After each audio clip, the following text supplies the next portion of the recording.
try to earn your vote by explaining to you why you should vote for me. Let me tell you a little bit about my background and the political issues that are important to me that I'll fight in Congress if elected. I'm from Sanford, Florida. I'm a third-generation Central Floridian. My parents were ministers at St. Paul Missionary Baptist Church.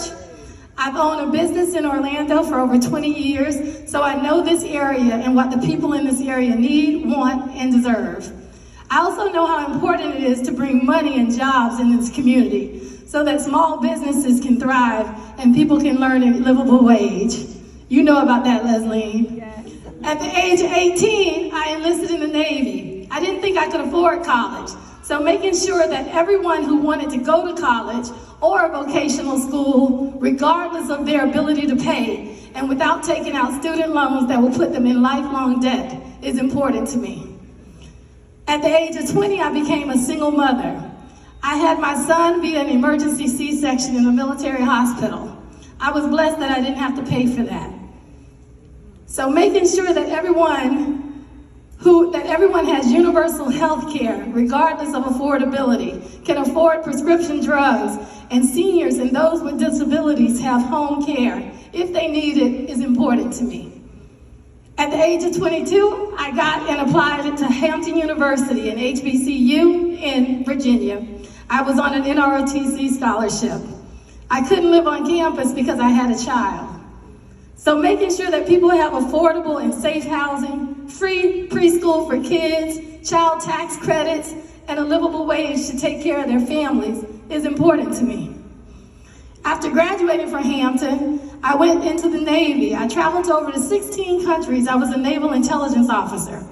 I served in the military for almost a decade. So taking care of veterans, fighting for voting rights, protecting free and fair elections, and this democracy is important to me. And finally, at the age of 30, I went to law school at the University of Florida. And when I graduated, I became a public defender and later a civil rights lawyer. Since that time, I've worked with Ben Crump on cases like the Orange County barbershop raids, where I sued Orange County Sheriff's Department and the Florida Department of Business and Regulations. And I got laws changed outside of politics to stop illegal raiding of black businesses in Pine Hill. I've worked on the Tory Breedlove case, which stopped police from shooting into moving cars unless their life was in danger. And the danger can't be the car. I've worked on the Trayvon Martin case, which started the Black Lives Matter movement. I've worked on Robbie Tolan's police shooting in Texas, which went all the way to the Supreme Court. I've worked on the Breonna Taylor police shooting in Kentucky, where we got Breonna's laws passed.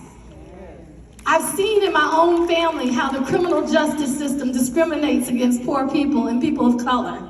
So it's important for me to work towards dismantling mass incarceration. It's important to me to fight to end for-profit prisons. It's important to me to end the school-to-prison pipeline and police violence in our community, and to establish a comprehensive plan to assist ex-offenders to reintegrate into society. That plan should include helping them obtain housing, assisting with drug, alcohol, and mental health treatment, helping them obtain licensing and permitting and job training. I hope in this short time I've made the case that my life experience is like most of your life experiences, and that I care about the same issues that you care about in this community. And that most importantly, as the only civil rights attorney in this race, I will fight harder than anyone else. I'm Natalie Jackson. You can find out about me and my campaign on my website at Natalie Jackson for Congress. We need volunteers. We're in this last 9 days of this race. I hope that you will vote for me, and you can sign up on my website to volunteer. Again, my name is Natalie Jackson, and I hope you will help me in my bid to become the next Congresswoman for this district.